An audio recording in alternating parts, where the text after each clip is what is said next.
मैले अघिल्लो भिडियोमा दिसको बारेमा कुरा गरेको थिएँ।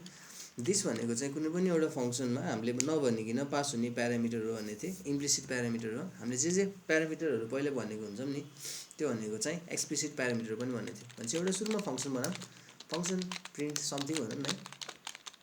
अनि प्रिन्ट समथिङले चाहिँ केही लिन्छ अनि हामीले यसलाई जे दिन्छौँ नि त्यही कुरा यसले प्रिन्ट गर्छ। सपोज Ctrl-Log अनि X भनेपछि जे दियो त्यही प्रिन्ट गर्छ है। प्यारामिटर यसको लागि X भयो। अर्को एउटा प्यारामिटर भनेको दिस पनि हुन्छ। हामीले पास नगरे पनि यहाँभित्र दिस छ भनेपछि यो भित्र प्यारामिटर छ भनेपछि हामीले त्यसलाई आउटपुट गरेर नि हेर्नु मिल्छ हैन। Ctrl-Log गरे अनि त्यसपछि दिस भ्यालु हेर्न खोजिरहेको।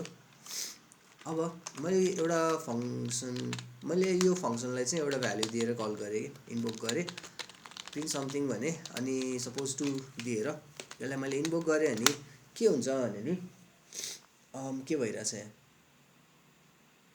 हेरौँ कहाँबाट यहाँबाट है यो 2 भइरहेछ। Ctrl-Log X गर्दाखेरि चाहिँ 2 आइरहेछ ठिक छ। अनि तलको यो Ctrl-Log दिसको भ्यालु चाहिँ विन्डो अब्जेक्ट हुन्थ्यो ब्राउजरमा, यहाँ चाहिँ ग्लोबल अब्जेक्ट छ है। यो हामीले यतिकै रन गरिरहन्छ त्यही भएर यो रन टाइममा डिपेन्ड गर्छ। अनि त्यसपछि जस्तो मलाई यो दिसको भ्यालु फेर्न मन लाग्यो कि अघि त ग्लोबल अब्जेक्ट थियो नि त यसमा त, अनि ब्राउजरमा गयो भने विन्डो अब्जेक्ट हुन्छ। तर अरू केही छुट्टै भ्यालु हाल्न मन लाग्यो भने कसरी गर्ने त्यही कुरा हेर्छौँ हामीले। त्यो गर्नको लागि चाहिँ हामीले प्रिन्ट समथिङमा एउटा मेथड कल गर्नुपर्छ। कल भन्ने मेथड सजिलो हो नि। भनेपछि यो पछाडि यो जे छ नि यो हामीले आर्गुमेन्ट चाहिँ पास गर्न त्यसलाई चाहिँ पछाडि राख्ने अनि अगाडिपट्टि चाहिँ हामीले दिसको भ्यालु भनेर हालिदिनुपर्छ। हाई राखिदिउँ न। हाई चाहिँ अब दिसको भ्यालु हुन्छ।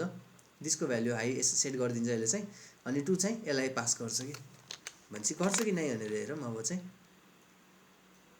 गरिरहेछ है 2 अनि स्ट्रिङ हाई। 2 भनेको चाहिँ यो X को भ्यालु भयो, त्यो चाहिँ यो पास भइरहेछ सेकेन्डवाला आर्गुमेन्ट। अनि स्ट्रिङ हाई भनेछ यो भनेको चाहिँ दिसको भ्यालु हो ठिक छ। त्यस्तै अरू धेरै प्यारामिटर भएको भए के गर्थ्यो, जस्तो यहाँ X होला अनि त्यस्तै यहाँ Y होला। त्यस्तो भएको भए चाहिँ हामीले यहाँ पनि कमाले सेपरेट गर्दै अरू भ्यालुहरू हाल्दै जानु मिल्छ कि। कलमा त्यति हो। त्यस्तै कलपछि अर्को मेथड छ एउटा एप्लाई भन्ने। एप्लाईमा नि त्यही हो, अगाडिको चाहिँ दिसको भ्यालु नै हो तर पछाडि चाहिँ हामीले एप्लाईमा एउटा के भन्छ एरे पास गर्नुपर्छ है। एरे भनिदिउँ न है, एउटा एरे पास गर्नुपर्छ। अनि यो एरे चाहिँ मैले यहाँ माथि कतै डिफाइन गर्न सक्छु। लेट एरे इक्वल्स टु के भ्यालु